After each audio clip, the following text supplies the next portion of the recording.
¿De qué vamos a estar hablando esta mañana? Esta mañana quiero tratar el tema que tiene que ver con la traición de uno de sus discípulos.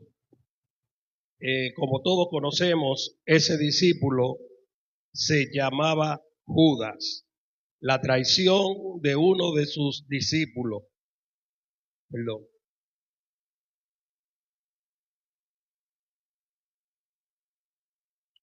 Este párrafo no solamente está contenido acá en el libro de Juan capítulo 13, sino que también Mateo en su evangelio habla de esta traición. También el escritor Marco, cada uno de ellos pertenecen al grupo de los sinópticos, de aquellos primeros 4 libros del Nuevo Testamento.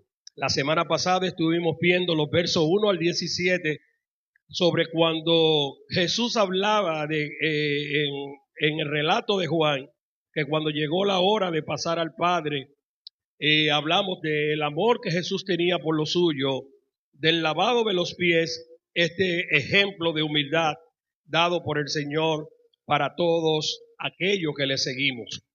El apóstol Juan concluye este párrafo en el verso 17 diciendo, o llamando bienaventurados aquellos que cumplen o obedecen el mandato del Señor o que obedecen la palabra de Dios.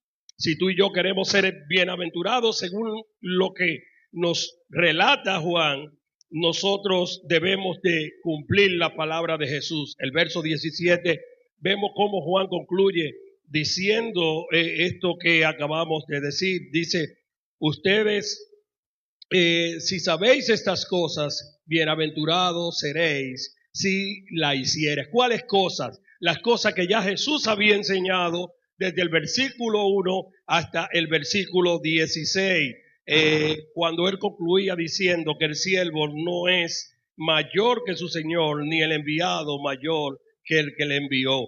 El sentir que el Señor espera de que sus hijos, cada uno de nosotros que formamos parte de la iglesia del Señor, es que entendamos que el hermano que está a mi lado, que el hermano que Dios ha puesto a mi servicio o al hermano a quien yo tengo que servirle, yo no puedo considerarme, ni porque soy su jefe mayor que él, ni porque soy su servidor, considerarme inferior de él. Y hablando de esta parte, citábamos Romanos capítulo 12, cuando tiene que ver, cuando el Señor nos reparte los dones y el apóstol Pablo dice que ninguno de nosotros debe de pensar más alto de sí que lo que el Señor ya ha determinado que nosotros somos, sino que yo debo de ser un cristiano con cordura, teniendo el concepto de mi hermano de que él es mayor que yo.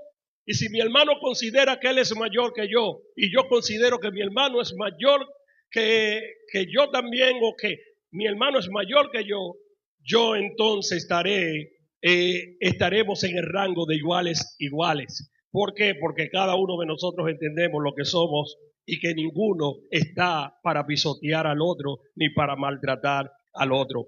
¿Qué trataremos en este párrafo que tiene que ver de los versos 18 al 30?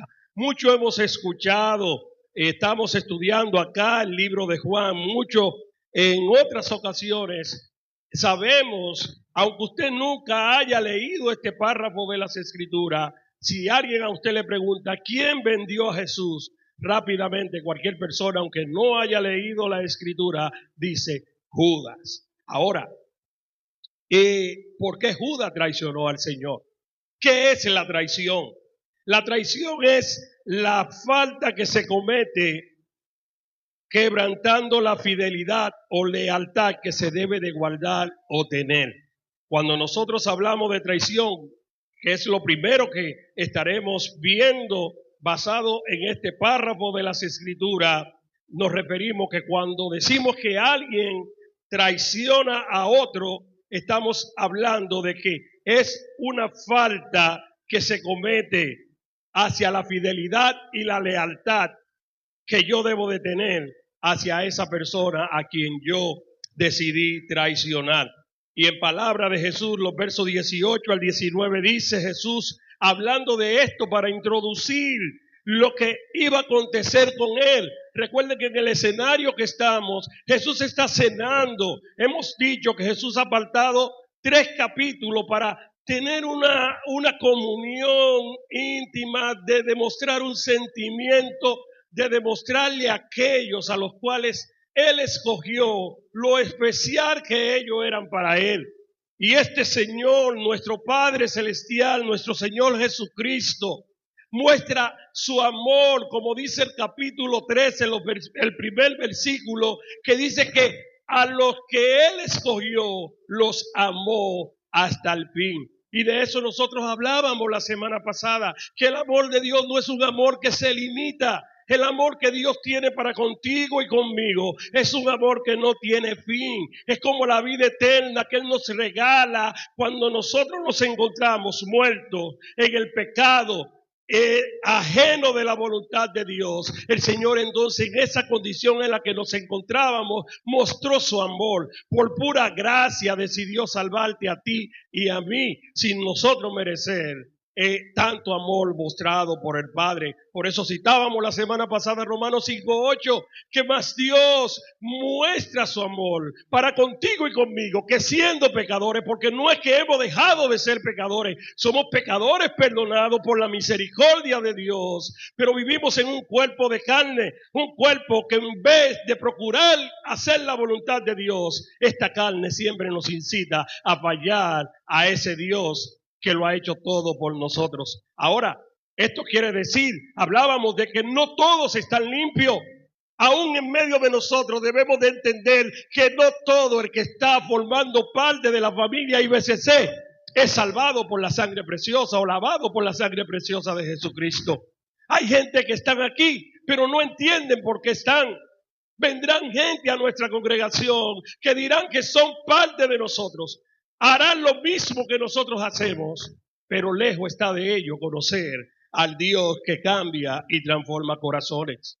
Y yo decía la semana pasada, tú y yo tenemos que estar convencidos a cuál grupo pertenecemos. Pertenezco yo a aquellos a los cuales Jesús dijo, vosotros estáis limpios. O soy de aquello en la parte que Él dijo, aunque no todos están limpios. Todavía hay muchos de nosotros que quizás no hemos entendido lo que significa el sacrificio de Jesús. No hemos entendido que la sangre derramada en la cruz del Calvario fue para limpiar al pecador que va arrepentido, que va reconociendo que su vida sin Dios no vale nada y que Dios es quien da sentido a cada uno de nosotros.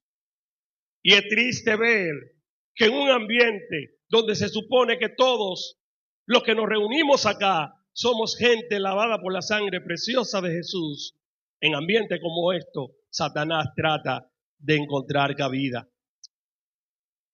Y esto lo vemos en las Escrituras.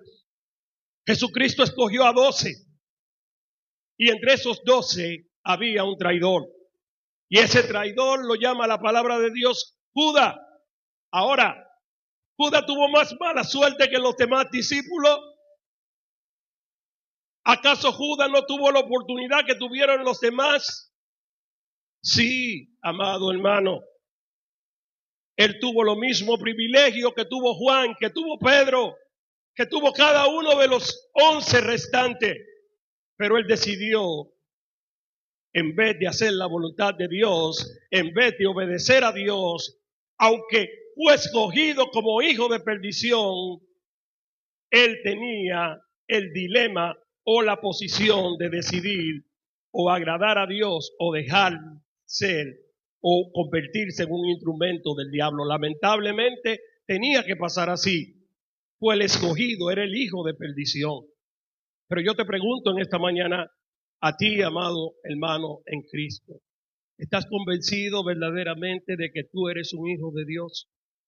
¿Estás en esta congregación donde dices que alabas y glorificas el nombre de Dios porque tus pecados han sido perdonados?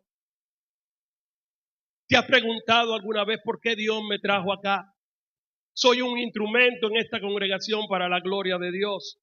Hay algunas características que van a definir que yo soy un hijo de Dios. Y yo voy a experimentar eso en mi diario vivir. Yo voy a transmitir a Cristo en todo lo que yo hago. Ser cristiano no es ser cristiano en estas cuatro paredes. Ser cristiano, ser un hijo de Dios, tiene que identificarme a mí en todos los contextos donde yo me encuentre. Y mi preferencia tiene que ser Dios por encima de todas las cosas. Y la primera pregunta que yo traigo para nosotros, que conocemos este cuadro, que conocemos esta historia, al hablar de traición, si Jesús sabía que Judas le iba a traicionar, ¿por qué le escogió? Él es Dios, Él es omnisapiente, Él lo sabe todo, nada se escapa de sus manos. ¿Por qué Él escogió entre los 12 a un traidor? Debemos de estar claros con esto. Los discípulos no escogieron al Señor. No.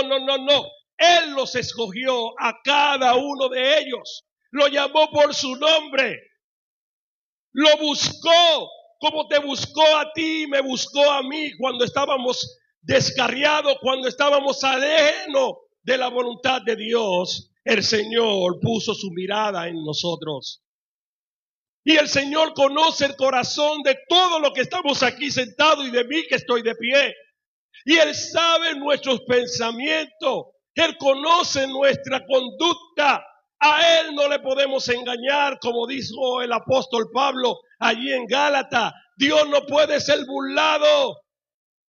Tú y yo vamos a cosechar en esta vida lo que nosotros sembremos. Yo debo de estar convencido de que Dios me trajo a este lugar para yo hacer su voluntad. Ahora, si Dios no me llamó, yo voy a ser un instrumento. En vez de bendecir al pueblo de Dios, voy a ser un instrumento para hacer daño.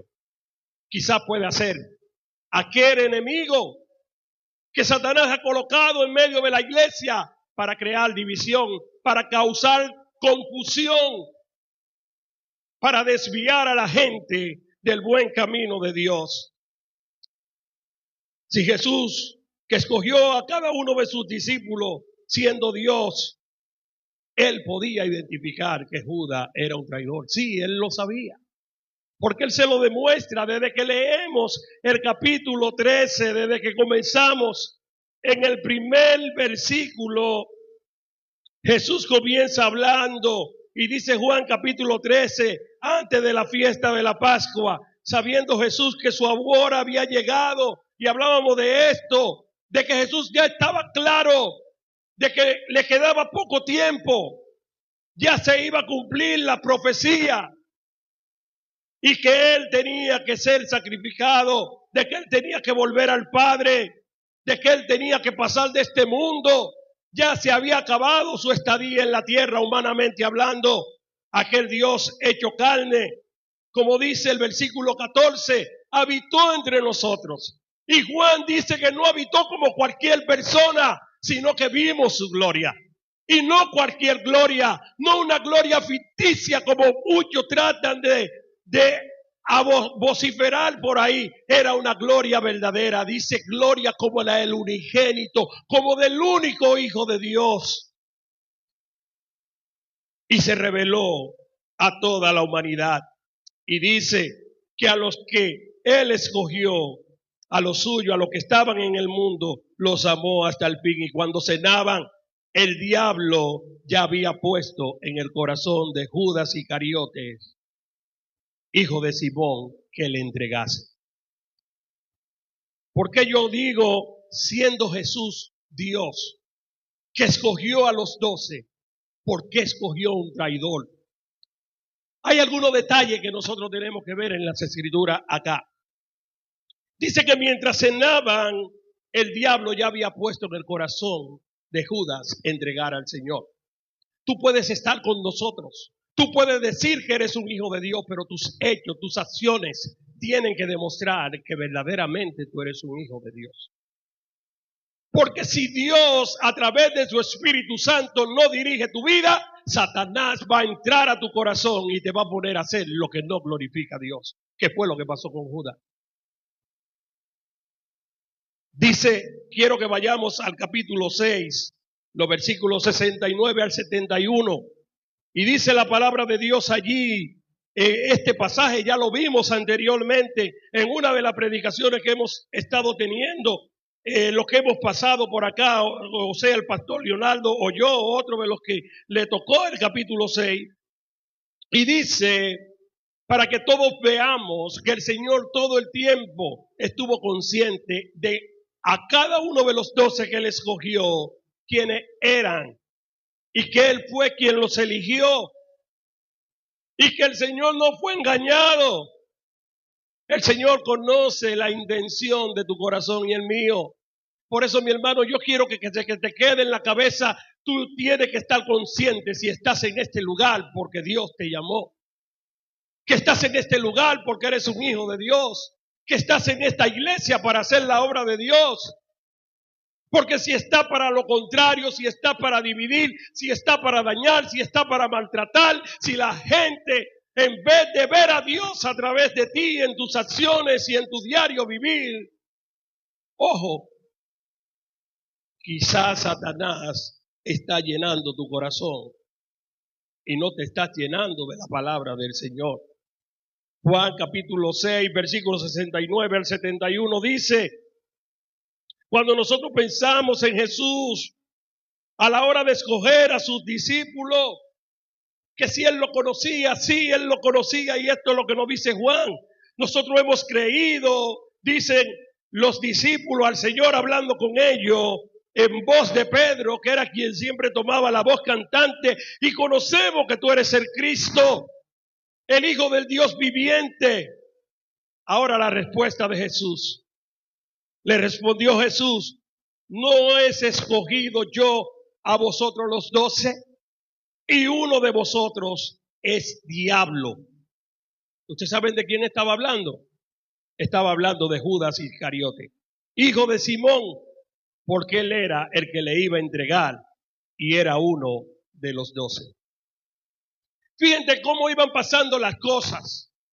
Jesucristo sabía cuando llamó a cada uno de sus discípulos, Él le dice, ustedes reconocen que yo soy el Cristo, ustedes reconocen que yo soy el enviado de Dios, pero yo quiero que ustedes sepan que fui yo quien les elegí a ustedes. Pero en la elección que yo hice, hay uno de ustedes que es el diablo. ¿Qué tú eres, hermano? ¿Eres el santo de Dios? ¿Eres el Hijo de Dios que Dios ha colocado como luz en tu familia para que aquellos que no conocen del Señor cuando te vean a ti quieran tener lo que tú tienes? ¿O sigue siendo el mismo diablo que eras antes de conocer a Cristo? Y usted va a decir, pastor, ¿y el diablo puede meterse en el corazón de un cristiano? Sí, el diablo puede confundir nuestras mentes. El diablo nos engaña. En palabra de Jesús le dijo a Pedro, Pedro, Satanás te ha pedido para zarandearte como a trigo. El Señor podía librarlo. Hay situaciones en la vida que el Señor decide esperar qué vamos a hacer nosotros cuando llega la tentación, cuando Satanás nos pone en aquellos atractivos que a nosotros nos gustan para que nosotros decidamos si vamos a hacerle fiel a Dios o si vamos a defraudar o vamos a fallar en nuestra lealtad con Dios y vamos a seguir a la merced del diablo. Lamentablemente, muchos de nosotros, en vez de obedecer a Dios, nos dejamos engatusar por Satanás. Y la palabra de Jesús a Pedro fue, Pedro, pero aunque Satanás te ha pedido para zarandearte como a trigo, yo he rogado por ti. Para que tu fe no falle, para que cuando te veas a punto de caer en el precipicio, tú digas, Dios, ayúdame. Satanás quiere llevarme. Satanás quiere acabar conmigo. Yo no quiero ser un instrumento del diablo. Y Jesucristo le dijo a Pedro, pero yo he rogado por ti. Para que tu fe no te falle. Porque yo sé que tú eres de lo mío. Yo sé en quién tú has creído. Se lo acababa de decir en el verso 69. Yo fui quien les escogí a ustedes los 12. Aunque uno de ustedes es el diablo, refiriéndose a Judas. Algunos tratan de victimizar a Judas. como lo hizo un político nuestro llamado Juan Bosch, que escribió un libro, Judas ser calumniado, pero Judas no era ninguna víctima. Desde el principio comencé a decir que Judas tuvo las mismas oportunidades que tuvieron los demás. Tuvo la misma confianza que Jesús le dio a Pedro, le dio a Juan, le dio a cada uno de los 11 restantes. Recibió el mismo amor, aún Jesús sabiendo que Judas era el instrumento del diablo entre los 12. Jesús nunca trató a Judas diferente a como trató a los demás. El mismo amor que le mostró a cada uno de aquellos que él había llamado, se lo mostró también a Judas. Él recibió, conoció a ese Jesús como lo conocieron los demás. Ahora, lo único que pasó con él es que aunque los otros 11 sí creyeron que Jesús era el Cristo, sí le aceptaron, sí abrieron su corazón, sí le dijeron al Señor, yo estoy aquí para hacer tu voluntad. Lamentablemente Judas, como hijo de perdición, simplemente era apariencia, se infiltró como instrumento del diablo y hacía lo mismo que hacían los demás, pero no tenía al Señor en su corazón. Así habrán muchos que vendrán en medio de nosotros y van a cantar las mismas canciones, van a abrazarte con el mismo amor que te abraza el hermano que te ama de verdad. Van a hablar bonito, van hasta predicar el mensaje de Dios, pero su corazón está lejos de Dios. Va a pasar como aquellos a los cuales Tito le dice en el versículo 10 de Tito capítulo 3 y capítulo 1, hablando de los cretenses, ustedes profesan conocer a Dios, pero con sus hechos ustedes niegan la eficacia, niegan a ese Dios que transforma y que cambia corazones. Judas no fue ninguna víctima. Ahora, hermano, ¿fue injusto Dios? En ninguna manera. Es que en este mundo Dios ha colocado a los hombres. Y desde el principio Dios le dio la oportunidad colocando a Adán en el huerto del Edén para que Adán hiciera lo correcto para Dios. Pero Satanás lamentablemente se metió en el corazón de Adán y Eva. Le engañó allí en este huerto del Edén y le hizo creer cosas que eran contrarias a lo que Dios le había enseñado. Si no lo cree, vaya a Génesis capítulo 3. Y el hombre defraudó esa confianza que Dios le había dado. El hombre había tirado por el suelo la palabra de Dios, como hoy en día hace la humanidad, conociendo el amor de Dios, conociendo que Él es un Padre amoroso y que no hay nadie como Él, aún viendo que Él actúa a favor nuestro a la hora que nosotros tenemos la oportunidad de pisotear y darle una patada a lo que Cristo ha hecho con nosotros. Nosotros lo hacemos porque el corazón del hombre es de continuo hacer lo malo. El corazón dañado solo es transformado cuando verdaderamente reconoce el llamado de Dios y se rinde por entero a que Jesús gobierne y transforme su vida. Si no nos ponemos a la merced de Dios, Satanás va a engañarnos, va a confundir nuestras mentes y muchas veces vamos a estar en medio de la congregación, pero no somos cristianos. Yo tengo que estar convencido porque la palabra de Dios dice que el Espíritu Santo le dice a mi espíritu que yo soy un hijo de Dios. Y yo tengo que estar convencido de que verdaderamente yo soy un hijo de Dios. ¿De dónde viene la traición? Ya hemos definido qué es la traición. Ya hemos visto que Jesús, conociendo a sus discípulos, sabía que en medio de ellos, de los 12, había un traidor. Y que Judas no fue ninguna víctima. Ahora, ¿de dónde viene la traición según esta porción de la Escritura? Miren que sigue diciendo la palabra de Dios. Hablando de esto, el verso 18 dice lo siguiente. No hablo de todos vosotros, porque yo sé a quienes he elegido, pero para que se cumpla la Escritura, el que come pan conmigo levantó contra mí el calcañar. ¿De dónde viene la traición? Regularmente la traición casi siempre viene de personas cercanas a nosotros. Duele decirlo, pero es así. A quienes le damos nuestra confianza, a quienes conocen nuestras historias y secretos más profundos. A la hora de clavarnos el cuchillo, esos son los primeros que lo hacen. Es muy difícil la traición, no anda viniendo de alguien que no te conoce. El que te traiciona, porque si es alguien que tú no tienes nada que ver con él, ¿qué te importa a ti? Pero tú sabes por qué la traición duele. Porque quien no traiciona es alguien a quien tú le has abierto la puerta de tu casa. Es alguien a quien tú le has abierto el corazón. Es alguien a quien tú le has contado tus más íntimas historias y secretos. Y un día, porque le fallaste en algo, o a veces sin hacerle nada, esa persona decide quebrantar esa fidelidad que te tenía, esa lealtad que debía de guardar hacia ti. La traición viene de personas así. Por eso Jesús dice en este verso 18, no hablo de todos vosotros. Hermano, no dude, en medio de nosotros siempre habrá un Judas, siempre habrá un traicionero, siempre habrá alguien que va a defraudar lo que Dios ha hecho en medio de cada uno de nosotros. Y va a levantarse y va a decir, esa iglesia no sirve. Los que están ahí hacen esto, hacen lo otro y hacen aquello. Y vociferan por ahí un sinnúmero de cosas pensando que van a dañar la imagen de Dios cuando lo que se dañan son ellos. Porque nosotros somos instrumentos en las manos de Dios mientras dejamos que el Señor nos use para su gloria. Nosotros estamos en este camino porque el Señor fue quien nos llamó. Si estás por otra cosa, tiene que revisarte, tiene que pensar si estás acá porque Dios fue quien te escogió. Jesús dice, yo no hablo de todos vosotros porque yo sé a quién es elegido. El Señor conoce el corazón de todos los que estamos acá. Él sabe quiénes verdaderamente estamos aquí para servirle.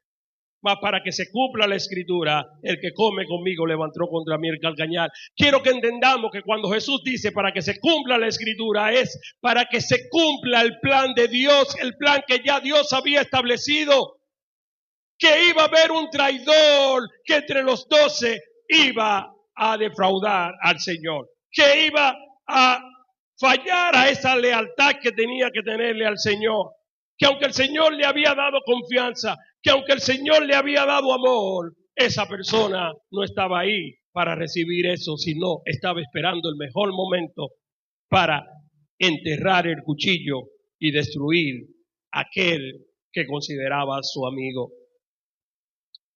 Y dice el verso 18 y 19 de esta porción de la Escritura, continuando Juan hablando aquí, no hablo de todos vosotros, yo sé a quién es elegido, pero para que se cumpla la Escritura, el que come conmigo levantó contra mí el calcañar. Desde ahora lo digo antes de que suceda, para que cuando suceda, ustedes creáis que yo soy. Cuando ustedes vean cumplir lo que está diciendo Jesús aquí a sus seguidores, a sus discípulos, en esta conversación íntima, en esta última cena que Él decidió tener con ellos, le está diciendo, miren, lo que yo le estoy advirtiendo, lo que yo le estoy hablando, de que en medio de nosotros hay un traidor. Y miren, los discípulos estaban tan ajenos a esto. Los discípulos estaban tan convencidos de que todo lo que estaban era porque estaban. Y eran porque amaban al Señor y era porque estaban convencidos de que el Señor le había llamado a todos. Y para ellos era imposible, y lo vamos a ver en este párrafo de la Escritura, era imposible creer que en medio de los 12 pudiera haber uno que pudiera traicionar al Señor. Por eso vamos a ver la reacción de Pedro cuando el Señor dice, no hablo de todos vosotros, pero en medio de nosotros, para que se cumpla la Escritura, el que come conmigo levantó contra mí el calcañar. A las Escrituras que Jesús se está refiriendo aquí, para que usted pueda entender esto, tenemos que ir al Salmo 41, versículo 9. Y mire lo que dice la palabra de Dios en el Salmo 41, versículo 9, a quien Jesús está diciendo para que se cumpla la Escritura. La Escritura que Jesús está citando acá es este Salmo 41, versículo 9, cuando dice, aún el hombre de mi paz, en quien yo confiaba, aquel que era uno de los que estaba conmigo, aquel de los que comían conmigo, de los que me veía hacer milagros, de los que caminaba a mi lado, alzó contra mí el calcañar. ¿De dónde viene la traición? Viene de gente que no conocen, de gente a quienes les hemos entregado el amor, de quienes conocen nuestras historias, pero defraudan nuestra lealtad y la confianza que le hemos brindado.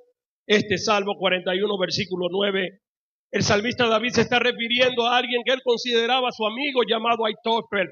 Y para que usted pueda entender esto, tenemos que irnos al segundo libro de Samuel, capítulo 17, y leamos allí algunos versículos, partiendo desde el versículo 7 del libro de Samuel, capítulo 17, versículo 7, luego salto al 23, dice, entonces Absalón le dijo, entonces dijo Absalón a Aitofel, da vuestro consejo sobre lo que debemos de hacer. Y Aitofel dijo a Absalón, oigan qué consejo le dio uno que era consejero del rey David, que era una de la confianza de David. Pero Absalón se había levantado en contra de su padre, quería usurpar el reino de su papá. Él dijo, mi padre falló, mi padre tuvo privilegio hacia uno de mis hermanos, no hizo lo que debía de hacer, y como consecuencia de la división que había entre los hijos de David, Absalón se quiso apoderar del reino, y no solamente se apoderó del reino o del mandato en la ciudad, sino que engatusó la mente de algunos de los más cercanos a David. Entre ellos se encontraba Aitofel. Y en uno de esos episodios, Absalón le dice a Aitofel, dame tu consejo sobre lo que yo debo de hacer para ganarme el corazón y demostrarle a esta gente que yo soy el rey que ellos necesitan. Y miren lo que le dijo a Aitofel, llégate a las concubinas de tu padre, que él dejó para guardar la casa, y todo el pueblo de Israel oirás que te has hecho aborrecible a tu padre, que ya tú no soportes a tu papá, Absalón. Todo el pueblo lo sabrá.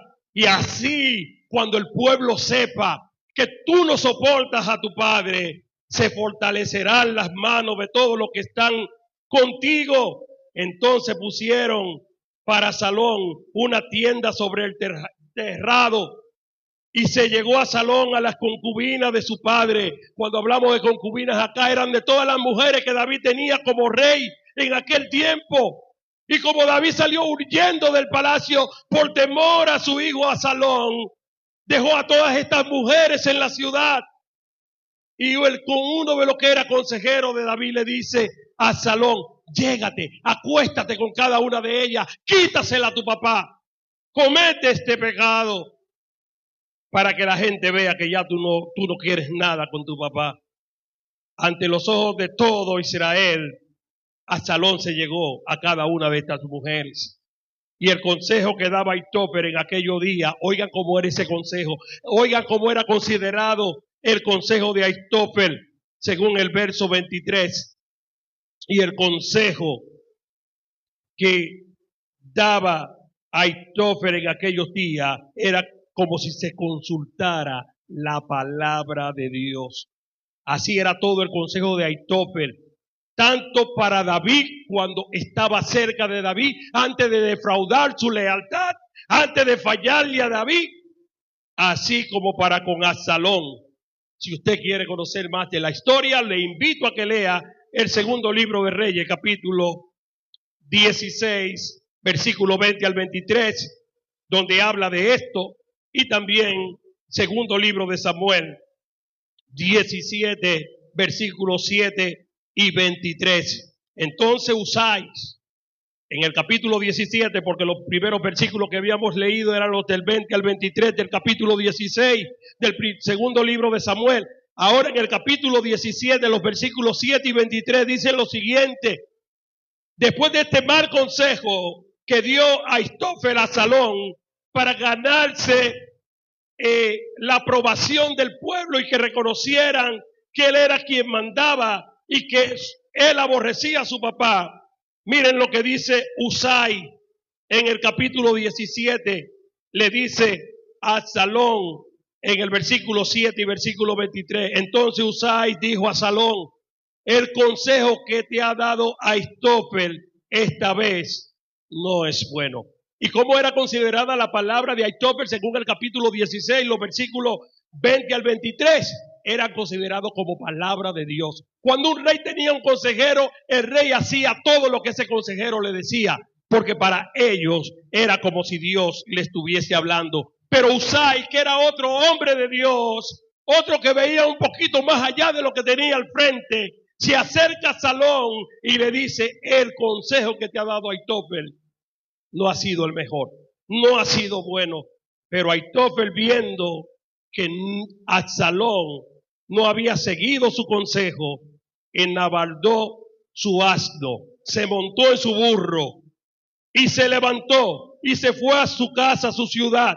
Y después de poner su casa en orden, porque todo el que se va a matar, todo el que conoce que ha cometido un error grave, que ha fallado, que ha deshonrado a aquellos en quienes confiaban en él, no le queda otra cosa más que decir: ¿para qué yo vivo en esta tierra?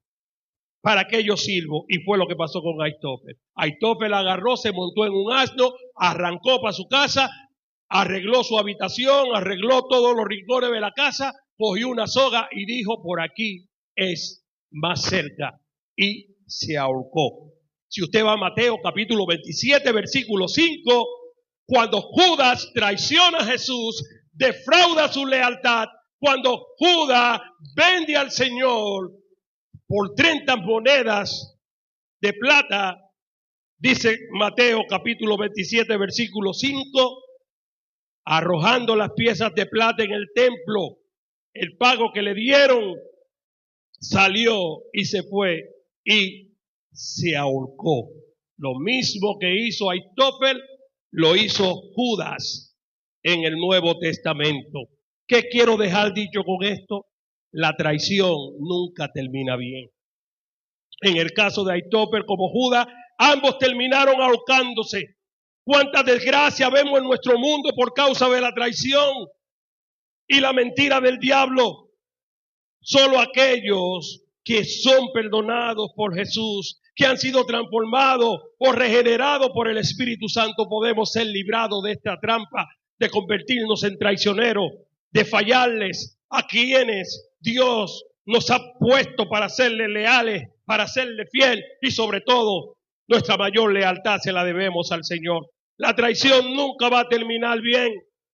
El mismo Jesucristo dijo en Mateo capítulo 26, los versículos 24 al 25, para que ustedes vean cómo lo consideraba Jesús la traición a la verdad que el Hijo del Hombre va, según está escrito de él, según como dice las Escrituras, todo se va a cumplir al pie de la letra. Mas ay de aquel por quien el Hijo del Hombre es entregado, por quien el Hijo de Dios es engañado, es defraudado. Bueno le fuera a ese hombre no haber nacido. Entonces, respondiendo Judas, miren cómo son las cosas. Cuando Jesús pronunció estas palabras en Mateo, Mateo lo relata diferente a como lo relata Juan en este capítulo 13. Miren la pregunta que le hace Judas cuando Jesús termina de decir, diciendo que aquel que le traicionara mejor fuera que no hubiese nacido en el mundo. En palabra de Jesús, los traicioneros no debieran de existir. Pero ¿cómo tú puedes cambiar si eres un traicionero, si has defraudado a alguien, dejando que el Espíritu Santo regenere tu corazón, dejando que Jesucristo te limpie de todos tus pecados? Judas le dice al Señor, el que lo entregaba: Señor, ¿soy yo? ¿Soy yo, maestro? Y Jesús, ¿qué ustedes creen que le respondió? Según Mateo dice que Jesús le dijo: tú lo has dicho, tú mismo eres. Están con nosotros, como dice Juan en su primera carta ya, pero no son de nosotros. Porque si hubiesen sido de nosotros, el amor del Padre estuviera en sus corazones. Qué triste es ver corazones engañados y seducidos por el diablo. El verso 20 de Juan capítulo 13 dice: de cierto os digo, el que recibe al que yo le enviare, me recibe a mí, Y el que me recibe a mí, recibe al que me envió. Aquel que recibe mi palabra, que lo obedece, dice el versículo 17, es un bienaventurado, es un dichoso, es un hombre feliz. Tú y yo somos felices cuando obedecemos a Dios y hacemos la voluntad de aquel que merece toda la gloria.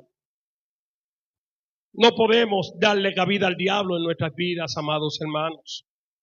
Si lo hacemos, no acabaremos bien. No va a pasar igual que Ahistófeles y que Judas, que no nos va a quedar otra cosa más que ponerle una soga al cuello. Y tú sabes cómo puede pasarnos eso a nosotros, darle cabida al diablo, cuando tú y yo perdemos el enfoque de a quién servimos, de quién nos llamó y para qué estamos en la obra de Dios. Algunos piensan que a Jesús decir que uno de ellos lo iba a defraudar, que uno de ellos le iba a traicionar, eso no le dolía a Jesús. Sí le dolía, porque a nuestro Dios le dolió esa traición, porque era uno que estaba con él, que había sido amado por él, que conocía a Jesús, que tuvo el privilegio de entre los 12 de ser uno de los de confianza, hasta llevaba la bolsa de las ofrendas. Todos confiaban en él. Nos damos cuenta en este relato que ninguno de los discípulos esperaban que hubiese un traidor en medio de ellos. Así como lo esperamos tú y yo, que creemos que todos los que están aquí son hijos de Dios. Pero hermano, no. Revisemos nuestros corazones. Si tú y yo estamos aquí haciendo daño, tenemos que revisarnos. Porque en el corazón que está Dios, en ese corazón no puede haber división. En ese corazón no debe de haber maldad. En ese corazón no debe de haber rencor. En ese corazón tiene que irse la ñoñería. Y yo tengo que estar dispuesto a hacer la voluntad de Dios, cuésteme lo que me cueste. A Jesús le dolió. Juan capítulo 13, versículo 2, versículo 18, versículo 21 y 27. Vemos cómo le dolió a Jesús esta traición. Y cuando cenaban, versículo 2, como el diablo ya había puesto en el corazón de Judas, porque así que pasa, hermano, el diablo entra y te pone ideas que son contrarias al plan de Dios. Pero si tú y yo le escuchamos, Satanás va a hacer con nosotros lo que él quiera. Pero mientras nosotros estamos llenos de Dios, mientras nosotros buscamos a Dios, mientras nosotros decimos, Satanás, ya tú no tienes cabida en mi corazón, yo estoy aquí para glorificar a Dios, Satanás no podrá entrar, no podrá engañarte, no podrá confundirte, porque el Espíritu de Dios está contigo. Pero aún estando el Espíritu de Dios con nosotros, podemos escuchar al diablo si lo descuidamos, si apartamos la mirada del decreto de Dios. Y dice que cuando cenaban, ya Satanás había puesto en el corazón de Judas que vendiera al Señor. Y Jesucristo dice en el verso 18, no hablo de todos vosotros, porque solo hay un traidor. Yo sé a quién es elegido, pero las escrituras tienen que cumplirse. El plan de Dios tiene que seguir como va. Yo tengo que ser sacrificado. Y para que yo sea sacrificado, alguien tiene que venderme. Alguien tiene que entregarme a mis enemigos. Porque Satanás pensaba que poniendo a Cristo en la cruz, ya todo se acababa. Ya no había chance. Él iba a vencer. Pero no. En la cruz del Calvario sometió a las potestades. Venció a Satanás. Se cumplió lo que dice Génesis capítulo 3. Le dio una patada a la serpiente y salió vencedor para darnos a nosotros la gracia de ser llamados hijos de Dios en este tiempo. Y dice más la palabra de Dios, el que come conmigo levantó contra mí el carcañal. Habiendo dicho esto, Jesús se conmovió. Usted sabe, cuando la palabra de Dios, ya esto lo vimos en el capítulo 11, cuando hablábamos de la historia de Lázaro, que cuando Jesús llegó al sepulcro se conmovió, se entristeció, le dolió. Y es lo mismo que está pasando acá, porque duele cuando alguien a quien tú amas te defrauda. Cuando a alguien a quien tú le has dado oportunidades para que viva mejor, para la gloria de Dios, como somos tú y yo como creyentes. A Dios le duele cuando nosotros, en vez de obedecerle a Él y obedecer su palabra, nosotros estamos a la merced del diablo. Y en vez de deleitarnos en la palabra de Dios, nos deleitamos en cualquier cosa menos que en lo que agrada y glorifica a Dios. ¡Ojo! Si mi deleite no está en lo que glorifica a Dios, estoy perdiendo el tiempo en estas cuatro paredes. Todo creyente que dice que ama a Dios no puede aburrirse, y no lo digo para conveniencia mía, no puede aburrirse en las cosas de Dios. Porque si tú piensas pasar la eternidad con Dios, que allí será para siempre, no me digas que te cansas estando 1 hora o 2 horas en el templo, donde se vino a alabar y a glorificar el nombre de Dios. Y no quiero dañarle con esto, amados hermanos. No es mi intención. Pero yo entiendo que nosotros tenemos que anhelar las cosas del Señor. El salmista dijo en el Salmo 37, deleítate en el Señor. Encuentra placer en ese Dios a quien tú dices que amas. A quien tú dices que le ha dado el corazón. Que nada te deleite más que Él, porque Él es bueno contigo. Es tan bueno que cuando nos deleitamos en Él, nos da lo que nosotros le pedimos. Y aún Dios siendo tan bueno, nosotros a la hora que tenemos la oportunidad de pisotear el nombre de Cristo, lo defraudamos, lo traicionamos, lo vendemos. Pero las Escrituras tenían que cumplirse. A Jesús le dolió. Y dice la palabra de Dios, habiendo dicho esto, se conmovió en el espíritu y declaró y dijo, de cierto os digo que uno de vosotros me va a entregar. Y respondió Jesús, a quien yo le diera el pan mojado, aquel es. Y mojando el pan lo dio a Judas Iscariote, hijo de Simón. Y después del bocado, miren lo que pasó, Satanás entró en él. Entonces Jesús le dijo, lo que vas a hacer, hazlo pronto.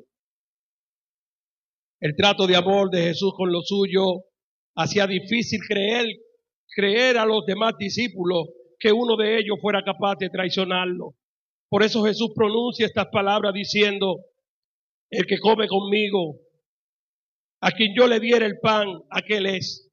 Y ellos estaban tan ajenos de que pudiera haber un traidor en medio de ellos, que ninguno estaba pendiente a esto. Entonces, dice el versículo 22, 25, 28 y 29, entonces los discípulos se miraban unos a otros, porque ellos no entendían lo que Jesús les estaba diciendo.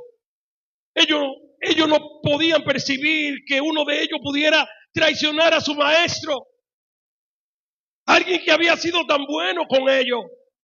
Alguien que cuando ellos no eran nada los escogió de lo más vil del mundo. Los convirtió en pecadores de hombre. Y se miraban unos a otros diciendo, pero seré yo. ¿Y de quién está hablando Jesús? Aunque él se lo había repetido una y otra vez, según el relato de Juan, de que era Judas. Ellos no lo pensaban, porque vemos el nombre de Judas aquí, porque la traducción no los ha puesto allí. Pero cuando Jesús hablaba, no mencionaba nombre. Cuando Jesús le compartía esta palabra, el que come conmigo, el que está conmigo. Por eso los discípulos comenzaron a mirarse. Usted dirá, pero es fácil decir que Judas era el traidor. Es fácil para nosotros porque ya tenemos la traducción en este tiempo. Pero para ellos no era fácil. Todos pensaban que cualquiera de ellos podía ser el traidor, el traicionero, el que iba a vender al Señor, al que Jesús estaba hablando de él. Porque no había un nombre. Y dice que hasta que Jesús no le dio el bocado de pan a Judas, hasta ese momento Satanás no había entrado en su corazón. Satanás ya tenía en su mente lo que él iba a hacer, lo que él tenía a Judas como instrumento, pero todavía Satanás no se había apoderado de este hombre. Y cuando Jesús pronuncia esta palabra dice que Satanás entonces entró después del bocado, cuando Jesús le da el pan, Satanás entró en su corazón. Y Jesús le dice a él, lo que vas a hacer, hazlo pronto. Los discípulos pasaron esto tan desapercibido que pensaron, como lo relata Juan en estos versículos, en este párrafo del 18 en adelante hasta el 30, que Judas iba a hacer cualquier encomienda de la que le eran atribuidas como el hombre del tesoro en medio de los discípulos. Y cuando estaba este dilema de quién era, que cuál de ellos podía ser capaz de esto, había uno que estaba recostado del Señor llamado Juan, que escribe este evangelio. Pero no solamente Juan estaba, dice según la tradición, que de un lado estaba Juan y del otro lado estaba Judas. Eran cercanitos ahí, pero Juan siempre estaba recostado al pecho de Jesús. Y Pedro, que está en una distancia y que era el hombre que siempre tomaba la iniciativa y preguntaba lo que los demás no estaban dispuestos a preguntar, le hace señas a Juan. Juan, tú eres el hombre que está más cerca del Señor. Yo estoy un poquito lejos. Y Pedro comenzó a hacer señas de mudo. Y le pregúntale. Nadie le va a preguntar. Pregúntale, Juan. Y lo presionó tanto que Juan le pregunta al Señor, Señor, ¿quién es? Mire lo que dicen estos versículos. Entonces los discípulos se miraban unos a otros, dudando de quién hablaba, y uno de sus discípulos, al cual Jesús amaba, estaba recostado al lado de Jesús. A este pues hizo seña a Pedro para que le preguntara quién era de quien él hablaba. Entonces, recostado cerca del pecho de Jesús, le dijo, Señor, ¿quién es? Pero ninguno de los que estaban en la mesa entendió por qué le dijo esto, porque algunos pensaban, cuando Jesús se refiere a lo que decía el versículo 27, lo que vas a hacer, hazlo pronto. Ninguno pensó. Aún Juan preguntándole al maestro, Señor, ¿quién es? Y Jesús le había dado la característica, lo que iba a pasar, a quien yo le dé el mojado mi pan y se lo dé en su boca, ese que me va a vender. Y aún los discípulos comenzaron a preguntarse. Esta historia concluye con la trágica muerte de este hombre que se dejó seducir por el diablo. ¿Qué quiere enseñarnos Dios en todo esto? Hermano, yo quiero que tú y yo estemos seguros de quién hemos creído. Juan dice en su primera carta que los hijos de Dios no practican el pecado. El que practica el pecado es del diablo. Entonces, si tú y yo somos llamados a ser hijos de Dios, seamos fieles a lo que el Señor ha hecho por nosotros. Obedezcamos a la fidelidad de Dios. Dejemos que el Espíritu Santo dirija nuestras acciones, nuestras vidas, pero no nos descuidemos en este camino. No defraudemos al Señor. Que tú y yo no seamos el Judas de esta congregación, sino que seamos aquellos que verdaderamente están acá porque han tenido un encuentro especial con el Señor y estamos dispuestos a hacer su voluntad. La traición no termina bien. Ahistófel por traicionero se ahorcó, Judas se ahorcó. Pero hubieron 11 que decidieron mantenerse fieles, que decidieron ser llamados amigos de Jesús, que decidieron ser llamados hijos de Dios. Hoy, por el fruto de lo que ellos hicieron, estamos nosotros en el redil del Señor. Ahora el Señor espera esa fidelidad tuya y mía.